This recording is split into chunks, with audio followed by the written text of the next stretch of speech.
Welcome back, everyone. So it's been a little bit of a while, but I'm happy to be back. I definitely needed a little bit of time before I started talking about music again, and I'm at such a great place. I'm gonna take this off because we already know the ring light is a problem.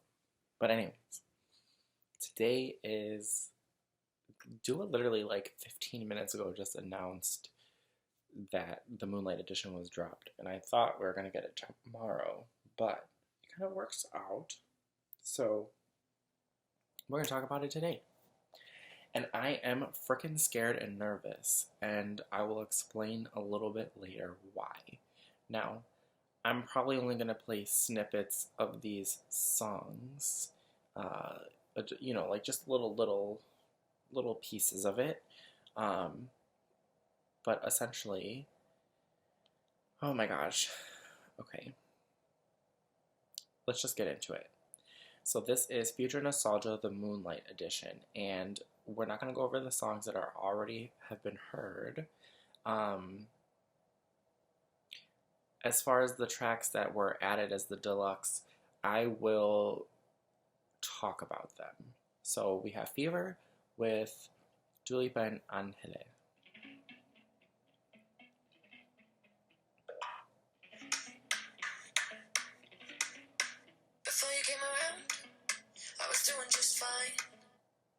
Usually, I don't pay no mind. So, Fever, I do enjoy the song. When it first came out, I wasn't exactly grasped to it entirely, but, it is still a really good song. What I was noticing right away, though, was, these would come out and she kind of just added them onto the original Future Nostalgia edition. And it's confusing because we'll get a little bit more into it, I guess, a little bit later. But I've really grown to like Fever. I really enjoy a few of the remixes as well. And I honestly want, like, Dua Lipa and Angele to be, like, lovers. For real, for real. Like, I think they would be such a good couple. But anyways, here is We're Good, and I'm going to listen to it in full. I'm going to listen to it in full on my headphones, because I want to like really experience this brand new song. I've never heard it before, not even a leak, none of that, nothing. All right, so all I'm doing is listening to We're Good real quick, and then I'll talk about it.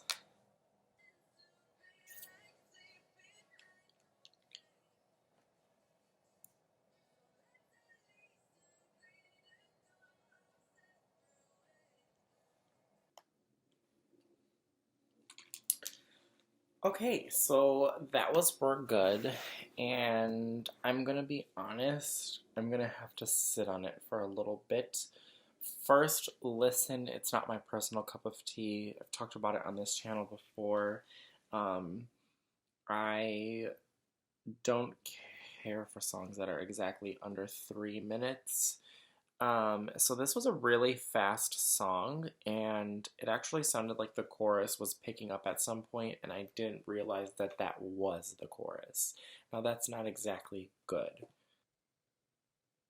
The beat was too consistent, I think, and there wasn't too much musical progression, but I give her credit for a lot of the writing because it seems like that seemed to be something pretty emotional. So I'll give her credit for the lyrics because I think that those were tough lyrics to write and to kind of sing along with. But it was a lot. It was a lot of lyrics within one track. And then there's Prisoner. We've all heard that before. Strung out on a feeling, my hands are tied. Your face on the ceiling, I fantasize, oh, I can't control it, I can't control it. Amazing song, amazing track, could do no wrong. Star power, star quality, dual quality amongst two women. There is no doing wrong in Prisoner. This easily could have been either of these girls' solo songs. Prisoner would have fit well on Future Nostalgia if it was her track. It fits perfect on Miley's, and it works well as a duo, and it is such a strong collaboration. There's nothing more to it. All right. If it ain't me. I need to experience this on the headphones, even though I've experienced this experience before. It's just a different one hearing it without Miss Normani Corday.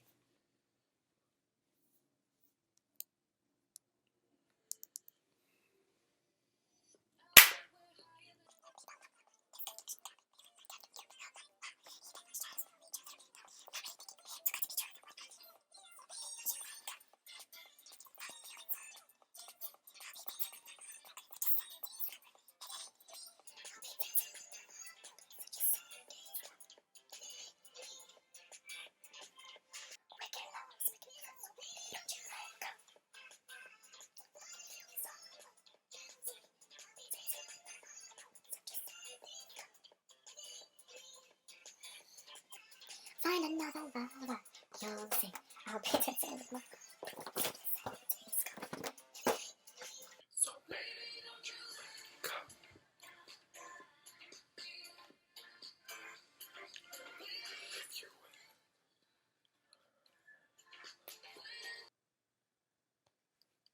I'm gonna play the last 10 seconds of that song. Amazing.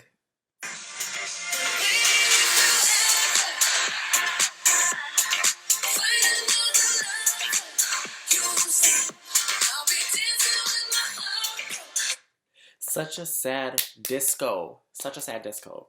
This has complete writing credits by Dua Lipa alone, and I'm sure that Normani actually helped write that song, so it's really unfortunate that she wasn't able to be on the final track, because it was a really good duo, and it was a really good combination.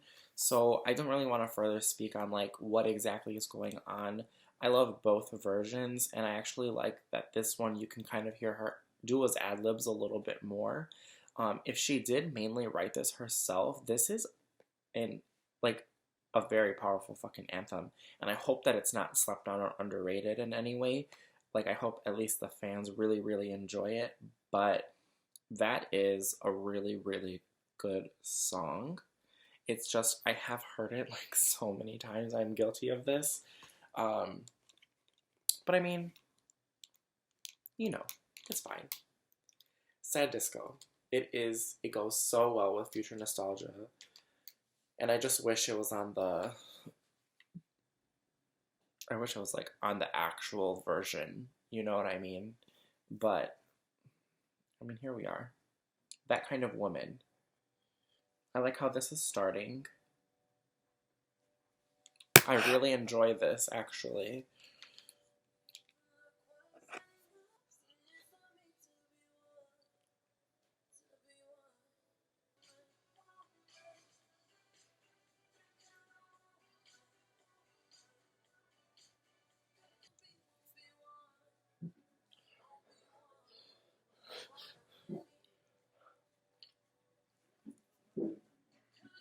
Period. Never been done before. No, I'm kidding. So, wow, okay. I mean, come on now, come on. Okay, so I need to confirm something with myself real quick. Yes, okay. So this was a track that was remixed on Club Future Nostalgia. Rest in peace, love is religion. You deserved better. However,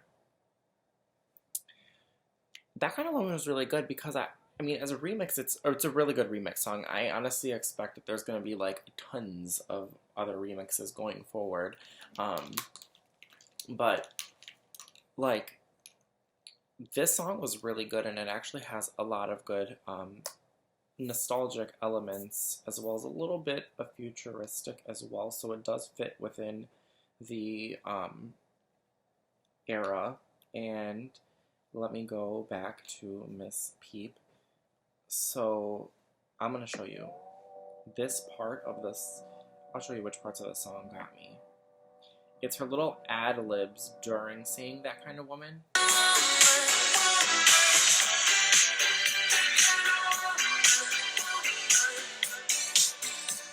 Okay, there's that. There's that got me. That got me good. And it wasn't the bridge, but it was the ending of the bridge. I think it's this.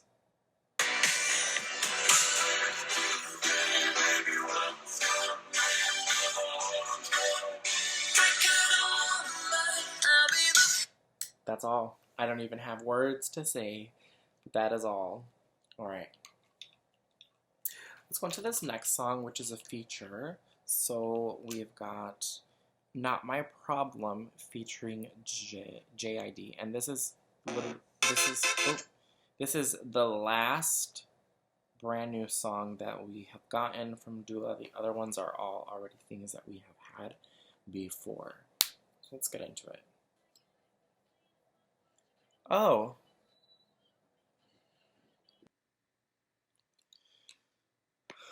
Well. Okay, so that was a really fast song, and it was a lot at one time. You know, it just kind of starts and it goes off, and then it was like a fucking bomb, man. There's no like relaxing in that song. Um, it's good, it's loud, it's a lot, and it's short. It was very fast tracked, like, and it can come across as like a difficult beat to kind of enjoy because it's so fast. It's like you can't even catch up with it. So, not necessarily my favorite track, but I think that I could definitely still get into it. I like what she was doing with her voice there because it is still different for her. And a lot of the ad-libs she used was very, very unique. I have to give that to her. And that's probably the reason why I'll be going back to listen to it a few more times. So there is that. Okay. Levitating featuring the baby. I don't know why, but it won't pop up on my thing. Neither does Pretty Please. What the fuck is going on? Alright, whatever. Levitating with the baby is really good. I think Dua Lipa, when she decided to give Levitating its rightful energy and attention, she gave it way too much. And I'm very appreciative that we got an official music video and everything. It's beautiful, but she also like kind of threw up Levitating all over the place, and I need a well-deserved break from that song. The last one is Un Dia with J Balvin and Bad Bunny. I'll just let it play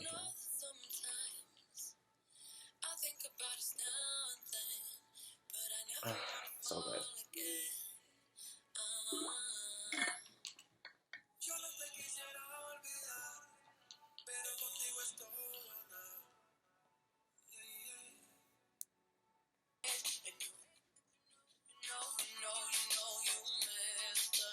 One day you'll love me again.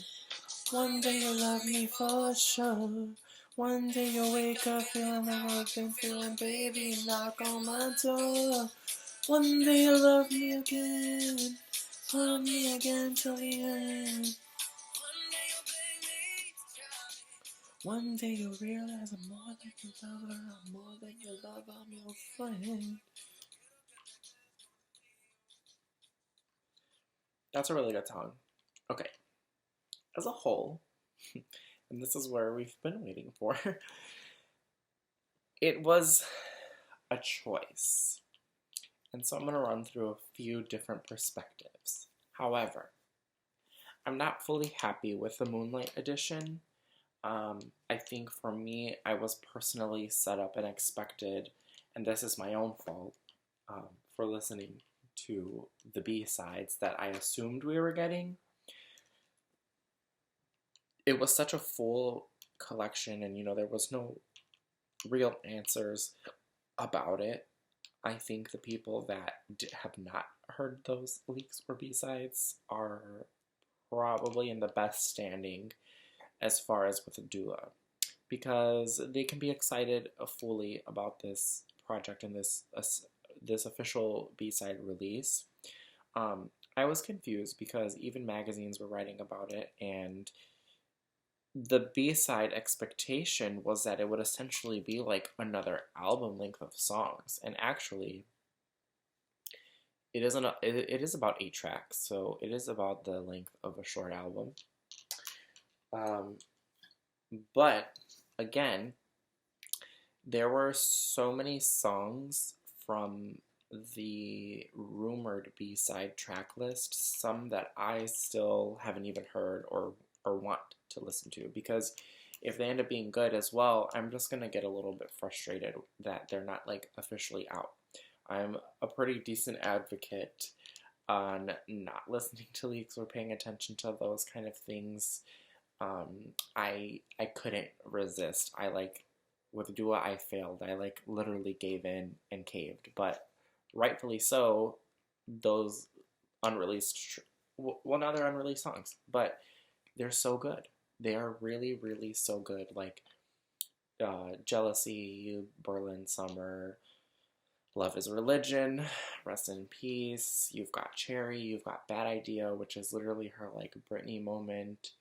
Ball and fucking Chain is such a moment. I think I said Jealousy, but that song is so good. And a few other ones, you know. So it was shocking to see the official release not being like a full standalone album in its own rightful place, because I do think like Moonlight Edition, you know, didn't need all of the first track list from Future Nostalgia. I think that is very much its own thing. And because at some point she was already putting Fever and Un Dia on the original one, she could have left those there. And this Moonlight Edition could have had these songs plus a few other ones. And I think that would have been a really nice success. However, the music industry is a difficult place right now with COVID and quarantine. It's not easy to create all of these things, and I think that Dua would have liked to originally maybe have released those B-sides, but under these circumstances, it's probably just not the right time. There is really no telling how long this is going to last for humanity, and I feel like most artists that have really good material want people to fully experience it and engage when everything is alive and active again. And that's exactly what people are going to want to do when they hear those kind of songs. They're going to want to get up and dance. They're going to want to have a party. They're going to want to go out. They're going to want to go to the live shows. And we just can't do any of that. So there's not really any way to fully experience this era the way that it was rightfully meant to be experienced. So I have a feeling she's going to wait on it. She may save them, redo them, or use them in other songs or something. I don't know. I'm personally still hoping for the best in the future, and that maybe these will be tracks that we get later in life. And it would still work because they're such good songs that they would hit really well, I think, regardless. But I personally feel like, and this is just being an artist, you can move quickly from one thing to another. And Future Nostalgia was beautiful. It was a beautiful era, and I think we're coming to its close. So if we don't ever hear those songs, it's okay, because I have faith that regardless, she's going to create the next album to be completely phenomenal and unexceptional. Like, you know what I mean? I'm happy we got some extra songs. They're not my preferred, and I don't think they all necessarily fit with the Future Nostalgia theme. I understand that there are tracks that came out within this entire time, but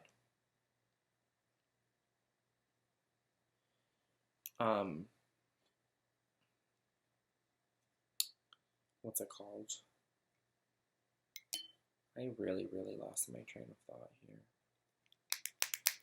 I hate how much that happens. Anyways, either way, I'm happy. I don't personally think every song fits on the futuristic and nostalgic theme. I think the album alone itself did a really good job of that. And I think If It Ain't Me and That Kind of Woman did a really good job. I think even now my problem has a little bit of those elements. As far as Spanish music, I'm not super well-rounded on it, so I don't want to speak on it, but I think Un Dia might even have a little bit of a nostalgia feel to it as well. We're Good is probably not my favorite track right now. That doesn't mean that it's a bad track. I definitely want to still see the music video and, like, go for it with that. And I may attach my opinions on the music video later. But for now, I think that I would be at a place of contentment with the Future Nostalgia era closing and just getting relaxed on it. We all need some time to heal from the expectations we had. So, that is that. I love Dua Lipa regardless. I literally, if I could be anybody in life, I would want to be her. And I'm really happy with the material that we have. So, thank you guys for watching. I'm really happy to be back and doing this for another year. We've got a lot in store because I'm ready to do all of it. So, be prepared. And again, thank you for watching. You know the drill on YouTube. If you like somebody that you're watching, you can follow, like, subscribe, and turn on a notifications button. But if you don't, I appreciate you guys watching and taking your time out of the day anyways. So, thank you.